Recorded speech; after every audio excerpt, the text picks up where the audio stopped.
Welcome to Travel Devil. I'm your host, Clara Francken, and in this week's episode, we're going to talk about my gap year in Turkey. I lived in Turkey for a year, learned the language, lived in a host family, went to school like a local, and I was 18 at the time. Some days were very rough, and others were just the best. I'd like to share with you why I went abroad, how I made my country choice, and how it was like to live abroad for a year. So let's get into it.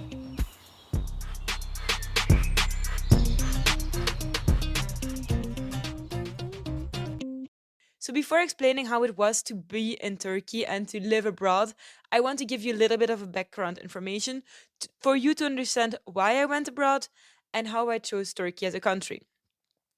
So, let's go back to 2014, the beginning of the year where I was choosing my country. I always wanted to go abroad and I was looking for organizations which could send me to another country for a year because that was really my wish. I was in a Belgium high school called St. Bavo, and somebody came to talk in my school and they talked about their AFS year in Turkey. Now, what is AFS? That stands for American Field Students, and it's an exchange program which can send you to another country for a trimester or for a year, and you can live like a local in a host family, go to school just like all the local people do. And it intrigued me. It really did. I looked for other organizations, but nothing felt the same.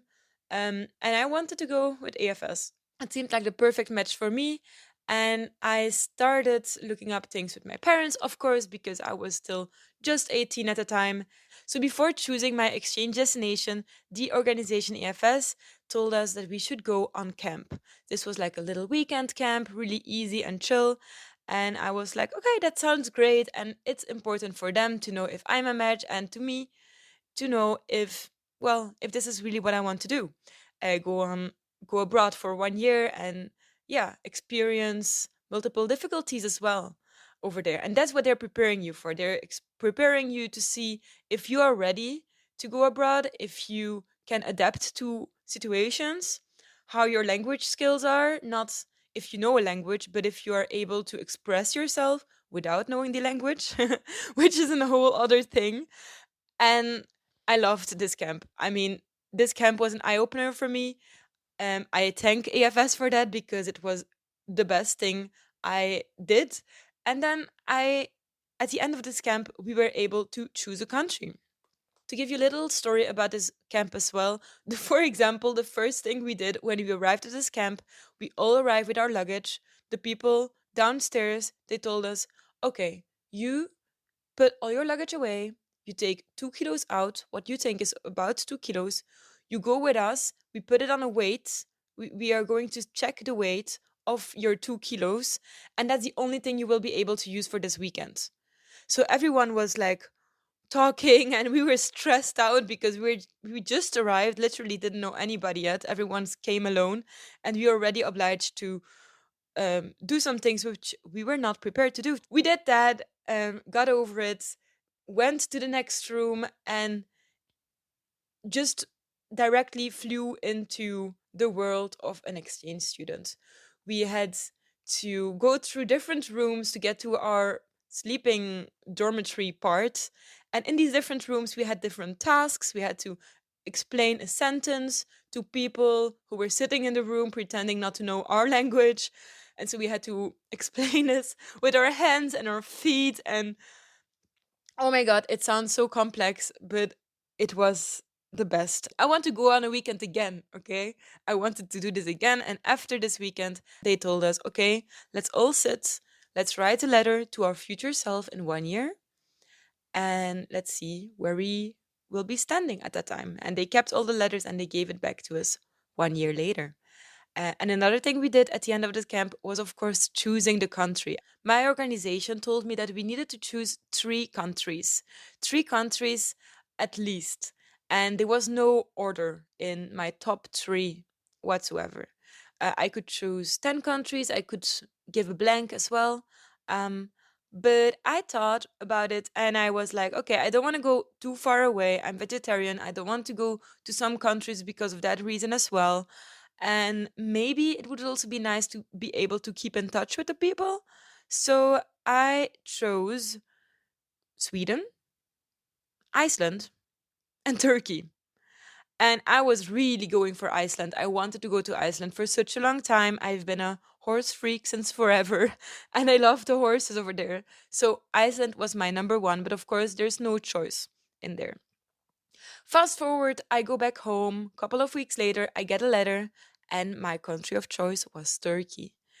At first, I think I was a little bit surprised because I was really hoping for Iceland, and also because I didn't think much of it when I was choosing the country. And so I left for Turkey.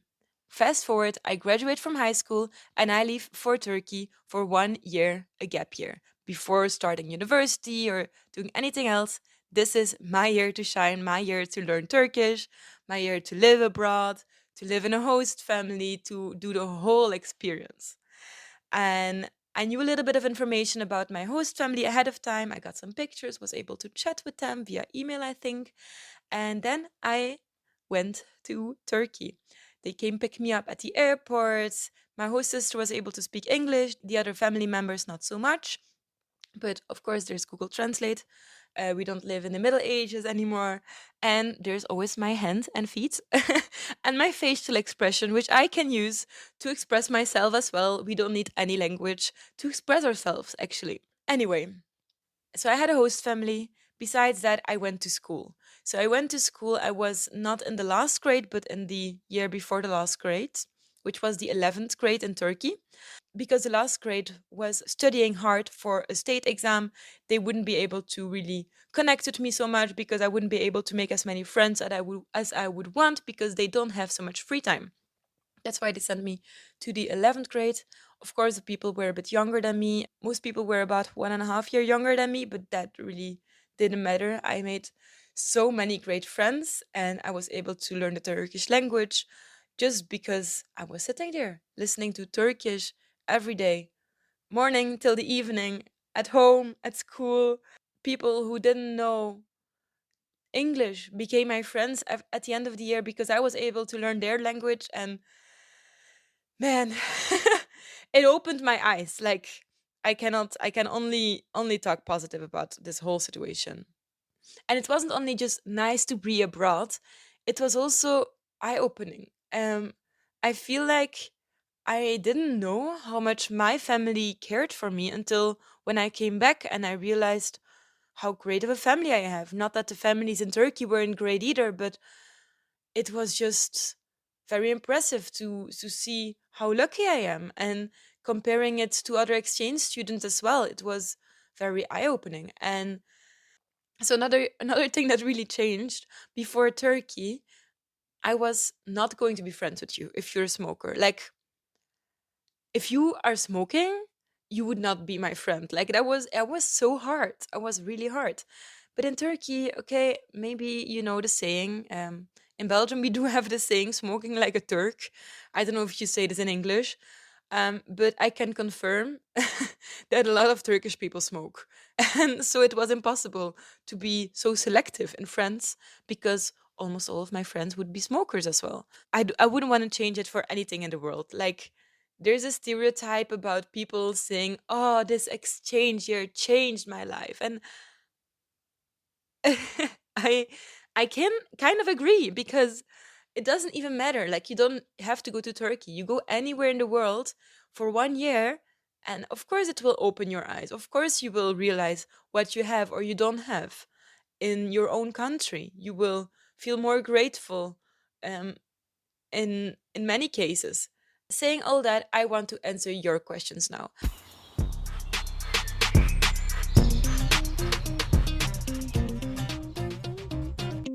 I want to answer your questions now. I went to my Instagram and I asked you guys what you wanted to know about my gap year in Turkey. And so we've got a couple of questions and I'm going to get into it. So the first question I get a lot, and this is the question that I get the most: why Turkey? Even Turkish people ask me, why did you go to Turkey? You could go to so many other places. People asked me here, why didn't you choose the US? Why didn't you choose another South American country? Okay. So the story goes that I live in Belgium in a place called Ghent. That's my city, the city I love. And there's a lot of Turkish people in my neighborhood who would be living. My neighbors, amongst others, are Turkish. And they don't know Dutch. Like the new generation, of course, they know Turkish, but the older generation doesn't. They are not integrated, and that's a whole other difficult political situation going on because of some wrong choices made in the past by the government and some organizations. But fast forward to today, some people don't speak Dutch. And I was thinking, how great would it be if I was able to speak with my neighbor, but I want to go back and I want to be able to have a conversation with her. That was like a new goal of mine all of a sudden. And I also met a girl who went on exchange to Turkey the year before me, and she explained that Turkish people in Turkey are not the same as Turkish people as in Belgium or in any other European country. That the Turkish people in Turkey really are also very liberal and not as conservative as you would think about many Turkish people in my home country. That also intrigued me. Of course, Turkey is a beautiful country as well. And yeah, that's kind of the reason why I chose Turkey. Also, I wanted to go to the US to answer that specific question. I wanted to go to the US, but it was more expensive. So that's also a reason for which I chose Turkey or a European country in general, because going to Europe was going to be cheaper than going to the American continent. Yeah. Next question. How did you choose your destination? Okay. I think I kind of just answered that question, but maybe let me just say one more thing about that topic. No matter where you go in the world, you will have a great experience. And it doesn't matter if you're going to Turkey or another place. Of course, if you want to learn a language, specific languages would be preferable to choose that country. But in my case, I just wanted to have a new experience. So your destination is really up to you. You choose where you want to go because your heart tells you want to go, because you have some specific reason, just like I have with wanting to learn Turkish because my neighbors are Turkish. Or maybe you want to know Spanish because you've got some family who speaks Spanish. There's so many different reasons for which you have a specific selection. The one thing you need to know is you cannot make the wrong choice. Wherever you go, you will have a beautiful, beautiful experience. I can guarantee that. Okay, next question. How did you learn Turkish? Okay, so about learning Turkish, I actually made a YouTube video about this. So if you want to check it out, you can go over there at Clara Francken, which is just my name on YouTube. But to explain you a little bit about how I learned to speak Turkish, actually, I didn't follow any courses. The only official course I had was the course from Rosetta Stones, which was an online course, kind of like Duolingo. I hated it. We had to do it because our AFS office in Turkey told us we had to do it. But I felt like I didn't learn anything from that. And I was really not. I was a big, big problem when we were talking about that. I was really, yeah, let's just say it's friendly. I didn't like this application. So because this Rosetta Stones course was mandatory, my friends and I were filling it together just for fun. But in general, I was learning the language just by asking questions and by, yeah, by living there. I learned Turkish kind of on the streets, kind of in school, kind of with my host family. It starts very easy. It starts with pointing at things like, what is this? Bu ne? So you can learn in Turkish, bu ne? I mean, what is it? So you point to a thing and you ask, bu ne? Bu ne? Bu ne? And then a person will tell you what it is and you will learn what the word means. And that's kind of how I learned Turkish. So, bu ne? Bu bir kedi. You know, what is this? This is a cat. And I learned this just by asking a lot of questions, laughing a lot when I make mistakes, because of course you cannot take yourself seriously too much. You should never take yourself too serious. So if you make mistakes, you just laugh it off and it's funny and you're just trying again and trying again. And in the beginning, and like the first 3 months, I really was working hard on it. At the end, I had a headache a lot of times when I was really trying to learn the language and to speak the language, because one thing is like understanding what they're saying, and then the other thing is expressing yourself. I felt like I was able to express myself sooner just because of how I was trying to speak with my hands and feet and like my facial expression and Google Translate a little bit. But I also think that you should try to avoid Google Translate as much as possible, because when you're translating a word, it becomes too easy. So it's way easier to try to pretend you're an airplane and then asking person like, oh, bune, bune, they will say uchak, and then I will learn this new words. Uchak is airplane. So all of these kind of tips you can use if you want to learn a language when you're abroad. Of course, it takes a long time. It takes a lot of headaches. It takes you have to continue and go for it and work hard, and you have to want it. But in my case, there was no other choice. I mean, in school, of course, some students were speaking English and they could translate for me. And at home, my host sister was speaking English, but in general, most of the people were speaking Turkish. So I really had to learn the language. And also, that's a good thing, because if everyone is able to speak English to you, you wouldn't want to, well, maybe you want to, but you wouldn't try as hard as I was trying. And I learned it the hard way, but I think this is the best way to learn a language. Just throw yourself in it and, yeah, give yourself no other choice than trying to explain yourself in this language. Maybe you need a person who's patient with you. I was lucky enough that a lot of Turkish people are such friendly and warm souls, and they were able to understand me as well, even if I was making a lot of mistakes. Okay, next question. Do I need a program? Can't I just do it by myself? Of course, you don't need a program. You can just do everything by yourself. That's true. But maybe you don't want to do everything by yourself because it's not going to be the same experience. With AFS, I didn't have to worry about the organizational stuff. And I was still young, so I was not really feeling so confident that I was going to be able to travel solo by myself. Like, that's for some other people, but for me at that time, no. It was better like this. It was better to have a host family. It was better to have something which was organized. Also for my parents, this was of course nicer for them. They were paying for it. They also wanted to be sure that everything was going to be all right. It gives some kind of trust as well that you have an organization. They look for your host family. If you have a problem, you can talk to the organization. I think it helped in both ways. It helped me because it was a secure way to go abroad, and it helped my parents because of course they would be able to trust it more when it's like organized thing. But if you have contacts in some country, then maybe you can also stay in a family which you arrange yourself. Of course, if you're arranging everything yourself, maybe that could be more tricky. You don't have like another person to talk to besides the family you may already knew ahead of time. Maybe it's more difficult to find a school if you want to go to school abroad and stuff like that. So for me, it was perfect like this. Next question. How much did it cost and did I pay for living there? So, okay, so how much did it cost? It costed about 6,000 euros, I can say that, for the full year, for the high school year I was there.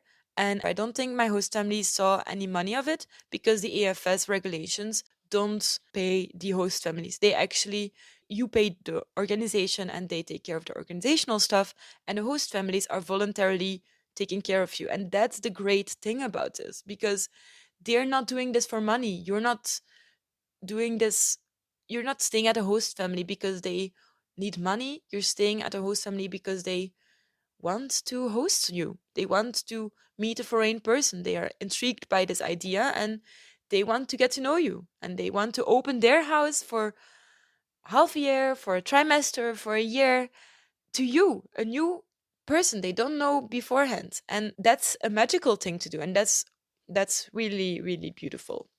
And not a lot of people can do this, so it's also difficult for organizations like EFS to continuously find host families, of course. So that's how much it costed, and I didn't have to pay for living there. So the only costs I had, of course, were living costs when I was outside. So of course, everything at home I didn't have to contribute with money wise. I didn't have to pay anything to my host family. But when I went to the restaurant by myself or with friends, I went to a bar or something. I was lucky enough that my parents were able to afford this, and they paid for all of that. Yeah. some of the things I paid for myself. Like if I wanted to treat myself with something more special, or go on some specific trip, or go have a drink which I maybe not really need but I want to just for fun, alcohol for example, I was going to pay it myself. I also had worked a couple of summers already, so I was using that money for that as well. Yeah. Okay. We've got two more questions up. What to do when you're homesick? Somebody asked me what to do when I'm homesick. All right, I'm really sorry if you're feeling homesick. Let's acknowledge that it's normal and it's going to go with ups and downs. In my case, I was almost not homesick. I was more like afraid of home. I was thinking like, oh my God, I'm only here for like 8 to 10 months and I'm going to use every month. I'm going to be full in. I'm not going to speak with my family. You can ask my family members. Like, I was not there. I was really distancing myself a little bit because I wanted to be in this new culture and I didn't want to speak Dutch so much. I didn't want to speak my mother tongue. I didn't want to talk too much with my family because I was feeling like if I was going to talk so much with them, I was going to feel more homesick and I don't want to have that. So maybe that would be a tip. Do not talk so much with your family, because their life is going to continue and of course your life is going to continue. And maybe that's one thing I was scared about. It was like losing friends. And I realized, yeah, I did lose friends, but that's not a bad thing. I made new friends when I came back and I was, I think, kind of a different person. I was more open when I came back. I didn't feel like all of my friendships which I previously had were still the best friends for me. Like, I still have contact with a couple of them until today, and that's great, and I love them. But a couple of friends, I just lost touch with them because I felt like I changed a little bit. And yeah, I became maybe a little bit more of an adult by living there. I was more independent because I, of course, also faced my problems over there. And I wasn't just at home living 1 year longer in my usual environment. I was throwing myself in a new environment. So, what to do when you're homesick? I would tell you, cry it out, listen to some music. I loved listening. Of course, I had some nights I was listening to some of my favorite songs from my home country. I listened to Het is een Nacht so many times, which is a Dutch song. And I screamed to this song when I was home alone. This was the perfect song to sing to for me. So maybe you can find your song. Try to keep in contact with your family or the most important people and don't be afraid to also loosen it up a little bit. Maybe don't continue the contact if you feel like you're sad after calling with them because you're going to be there in a couple of months, you know? It's only a year. And I want to emphasize that it's only a year. There's not so much that can happen over there. You're the one who is living so many new things and they're just continuing their life. So you're not going to lose things by being abroad. You're going to win things. You're going to win things for yourself. Okay. So I want to say that. And also, I want to mention I was more homesick when I came back. When I came back from Turkey, I desperately needed a hug. I needed contact. Like my Turkish friend and I, we were hugging. I was holding hands with my friends all the time. And I came back to Belgium where people are a little bit cold. I love Belgium and I love my family. And with my family, I'm super close and we're hugging a lot. With my friends, not so much. Like I needed this physical contact a lot when I came back. I wanted to keep in contact. I wanted to keep in touch. I had a Turkish boyfriend. It was hard being back and away from him as well because we broke up as I left back to Belgium. And man, oh man. About the Turkish boyfriend, just a little side note. Of course, getting a Turkish boyfriend also helps to learn the language. So there's a saying in Turkish, dil dile değmeden dil öğrenilmez. So that's how I learned Turkish. I learned Turkish because I had a Turkish boyfriend. And so basically the saying is saying you cannot learn a language without touching the tongue. Because language and tongue are the same word, just like in French, langue and long language. So, the more you know. Of course. Okay, let's go to the last question. How to make friends. Okay, so for me, making friends was a bit difficult, maybe, but also easy because I was going on exchange with AFS. So the good thing about the organization I was going with is that you're not going alone. First of all, I was leaving Belgium with a couple of Belgian people. So I already met them before leaving and we met in the airport. We became very close friends. I still have contact with a couple of them. Um, Shout out to Debbie and Yasin. I love you both. And yeah, and in Turkey, I was sent to one city and I was sent to Izmir. I lived in Izmir. And there were also other exchange students from other countries who were living in Izmir. There were also camps organized by the organization, which made sure that there was an arrival camp, there was a mid season camp, there was an end camp. So all of these organized things made sure that I already had a steady group of friends on the international level. In my city, Izmir, there were three other Italian people who were staying for a year, and I became very close friends with them. So, I mean, we basically spent at least 2 days a week together, and I would consider sometimes even more. And besides that, I was going to school, and in Turkey, the people are so sweet, and they're not used to exchange people, I guess, as well. And I was the only exchange student in my school, so they wanted to meet my friends. They wanted to speak with me. They wanted to try to make me say something in Turkish. They wanted to make me say bad words. For example, siktir git, piç kurusu, which are bad words, and I'm laughing now, but you don't know the language and they're just trying to teach you these stupid words, and it just make it's funny. And at the time, yeah, this is how you make friends. This is just like people are interested in you and you show interest in them. That's how you make friends. And if you are not going to a school abroad, I would suggest you to find some classes you can join, like sports, or anything like that. Or and in Turkey, for example, there was also the organization Isaac, which was organizing sometimes some little events. And yeah, there's also Facebook groups where I found some friends, just by looking for like other people in exchange groups in my city or in my country. So there's just a lot of ways to make friends, to meet people. You just have to get out there and show yourself a little bit. And it's hard, but you will get there too. So yeah, that's it. In my podcast, generally, I have a mix of solo episodes like this one, and sometimes I do interviews as well with very interesting travelers. So I would love for you to hit a follow and maybe give me a rating if you like this episode. 5 stars, for example.